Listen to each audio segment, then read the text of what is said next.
Good morning. I've literally tried to make this video like 7 or 8 times now, but these guys are being complete jerks and barking at everything and ringing their bells to go outside, even though it's not been even an hour since last time they went out. So I'm like really over it. No! No! Anyway, I can't even get 10 minutes in this house. Alright,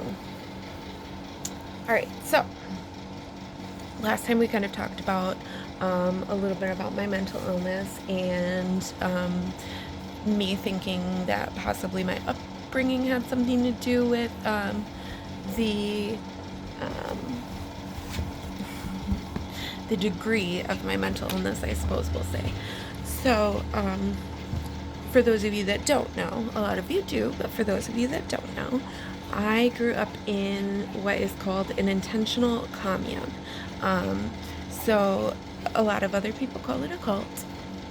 It is something that I've definitely heard from places, but my understanding is it's a completely different place now than it was when I was growing up. But I do think that things like hoarding, shopping addiction, a unhealthy relationship with my sexuality, and so on, are all kind of come from my upbringing and where I come from. Like, we weren't exactly like Baroque by any means, but we definitely didn't have a lot of money. $20 for new outfits and new shoes and like everything that you need as far as that goes just doesn't really cover needs and stuff, or wants, I suppose I should say. So now that I'm an adult and I have money and I can kind of decide where that money goes and stuff like that, I developed a problem because I was just so used to not being able to have any of those things. And I don't think that I really got good education as far as like money management and stuff like that. Like, I didn't even know what a credit score was when I moved out of my parents' house. Not my parents' house, the church.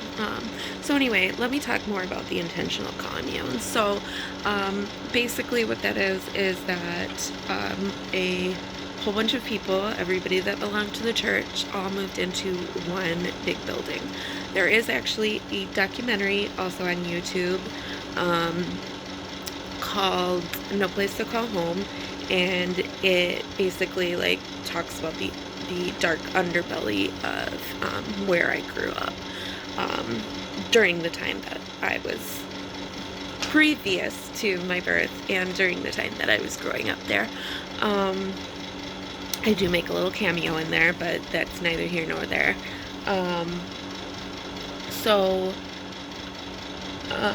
Anyway, so I definitely think that has something to do with it.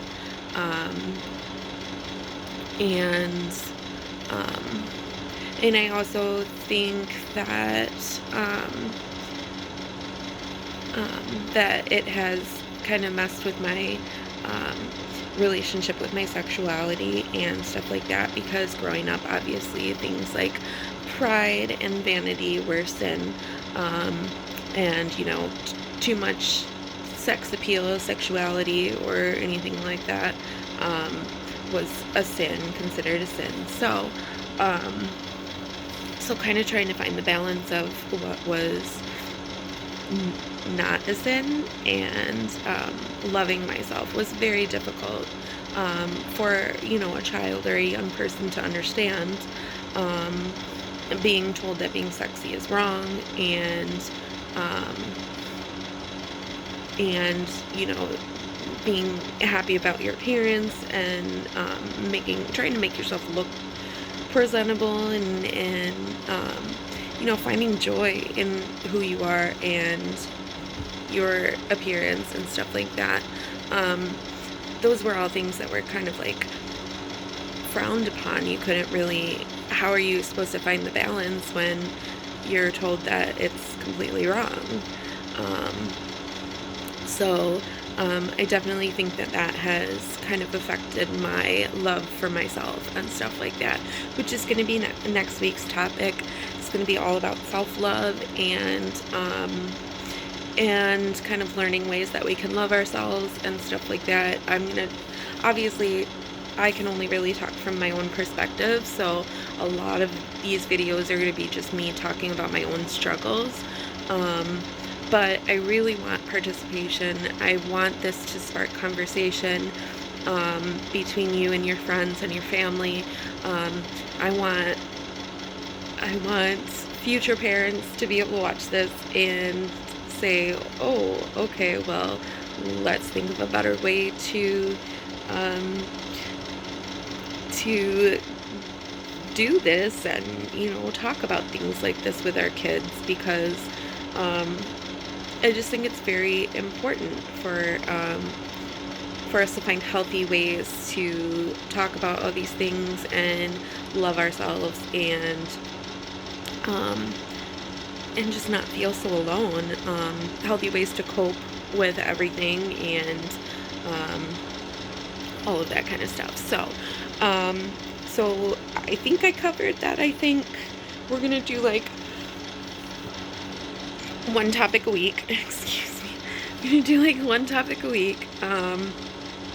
So for the rest of this weekend, I'm just doing introductions, which again, I've already said, but this is for all the new people who are watching who didn't get to see all of that. I don't really see. This is completely unscripted, in case you can't tell. I haven't really thought too much about what I'm going to say in these videos, aside from my previous takes, because dogs. But I don't have any notes or anything like that. I'm literally just rolling with what's in my heart and what's in my head, and I'm just hoping people can relate, because that's what this is about. So hopefully you can hear me, because I'm literally like right next to a little space heater fan. I get cold, so it's got to be warm in here for me. Let's see, what else should we talk about real quick? We've only got about 2 more minutes, so I don't know if you guys have any questions or want to talk about your experiences with these things, your upbringing, anything like that. Please go ahead and leave stuff in the comments. I'm thinking about starting a Facebook page specifically for these videos and stuff like that. I just think it'll make it a little more accessible to everybody that may not be completely tech savvy, as far as like, you know, going from one platform to another, stuff like that, and more accessible for people that don't necessarily want to go to a whole nother platform to look at something, you know. Anyway, so okay, I guess I am probably gonna call it for today. Ask questions, talk, you know, if you have stuff that you want to talk about on a more personal level, you don't necessarily want to put it in the comments or anything like that, I will get that Facebook up and running, and you can message me unless you have my personal information, at which point please feel free to message me. My inbox is open. I don't shame anybody that doesn't deserve to be shamed, aka the trash guys that end up in my inbox trying to hook up when I have it directly in my profile that I am married, and happily so. So anyway, we have about 30 seconds left, so I'm just gonna say goodbye, and I hope to see you guys later. And ask questions, participate, please. Help me make this successful and do the job that it's meant to do. Alright, I love you guys. We'll talk later.